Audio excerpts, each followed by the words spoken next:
বাংলাদেশে ইসলামী ধারার ব্যাংকগুলোর ভবিষ্যৎ কি? কোন দিকে যাচ্ছে ইসলামী ধারার ব্যাংকগুলো? এবং এই ব্যাংকে গ্রাহকের আমানত কতটুকু নিরাপদ?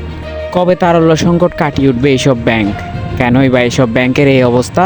এমনই প্রশ্ন জনগণের মনে। কি হতে যাচ্ছে ইসলামিক ধারার ব্যাংকগুলোর ভবিষ্যৎ, সেটা নিয়ে আজকের নিউজ।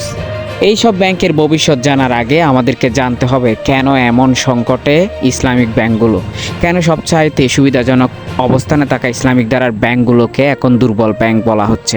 এই সমস্যাগুলোর মূল কারণ হিসেবে ধরা হয় বিগত সরকারের আমলে এই ব্যাংকগুলোতে চরম দুর্বৃত্তায়ন হয়েছে, দুর্নীতি হয়েছে এবং জবাবদিহিনভাবে যা ইচ্ছা তা করা হয়েছে এইসব ব্যাংক থেকে। তখন সরকার ও বাংলাদেশ ব্যাংক মুদ্রা ছাপিয়ে এইসব অপরাধ ধামাচাপা দিতে চেষ্টা করে এবং এর ফলে বেড়ে যায় মুদ্রাস্ফীতি, যার কারণে এইসব অপরাধ প্রকাশ্যে আসেনি।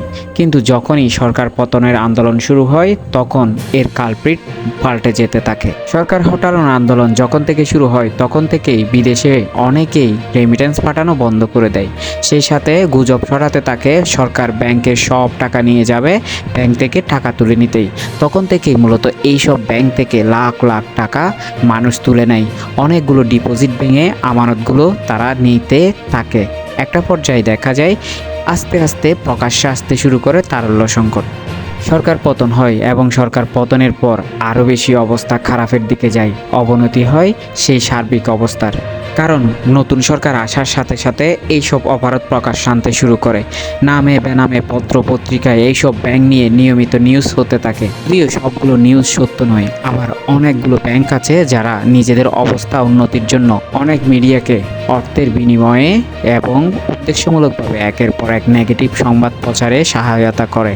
আর এতে চরম অবস্থা বিরাজ করতে থাকে এইসব ব্যাংকে। একটা সময় সামান্য টাকাও তুলতে না পেরে আরও বেশি মানুষ ক্ষিপ্ত হয় এবং আরও বেশি আগ্রাসী হয়ে পড়ে এইসব ব্যাংকের প্রতি। অন্যদিকে বাংলাদেশ ব্যাংকের গভর্নর এক এক সময় এক এক কথা বলার ফলে মানুষ অনেকটা সন্দিহান হয়ে যায় তারা কি করবে। যদিও সর্বশেষ বাংলাদেশ ব্যাংক ঘোষণা দিয়েছে তারা এইসব ব্যাংকের পাশে আছে এবং তারল্য সংকট সমাধানে অন্য ব্যাংক থেকে ঋণ নিতে গ্যারান্টর হিসেবে কাজ করবে।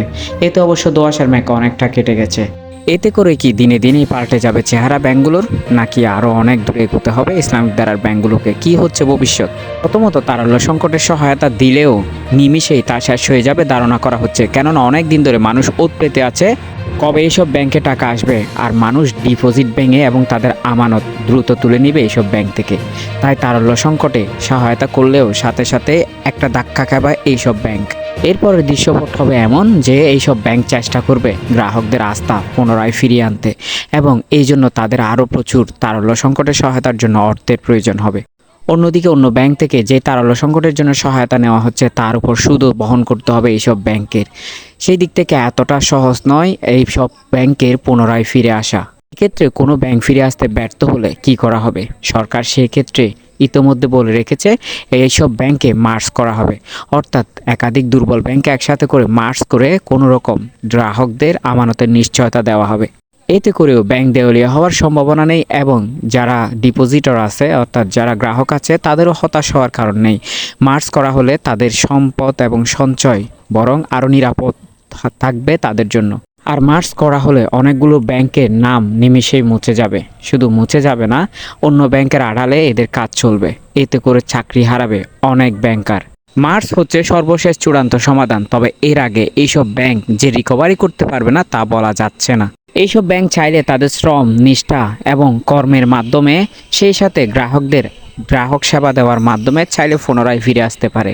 এক্ষেত্রে মার্জ এড়াতে পারবে এইসব ব্যাংক এবং মানুষের মনে জায়গা করে নিতে অনেক দূরে এগোতে হবে তাদেরকে। সেই জন্য হয়তো কয়েকটা বছর সময় লেগে যেতে পারে এইসব ব্যাংকের। তবে যে অবস্থায় হোক এইসব ব্যাংকে যারা গ্রাহক আছে তাদের যে আমানত অনেকটা সুরক্ষিত তা বলাই চলে। কারণ ব্যাংক দেউলিয়ার ইতিহাস বাংলাদেশে নেই এবং সেই সাথে বাংলাদেশ সরকার কখনো চাইবে না একটা ব্যাংকে দেউলিয়া হতে দিতে। কারণ একটা ব্যাংক দেউলিয়া হলে সার্বিক পরিস্থিতি এবং এর চাপ পুরো ব্যাংক ব্যবস্থার উপরই পড়বে। এছাড়াও এইসব ব্যাংকে যে অনিয়ম দুর্নীতি হয়েছে এগুলো যদি স্বচ্ছ তদন্তের মাধ্যমে সেই দুর্নীতিতে পাচার হওয়া টাকা ফিরিয়ে আনা যায়, এইসব ব্যাংকের সোনালী দিন আবারও ফিরে আসবে বলে ধারণা করা যায়।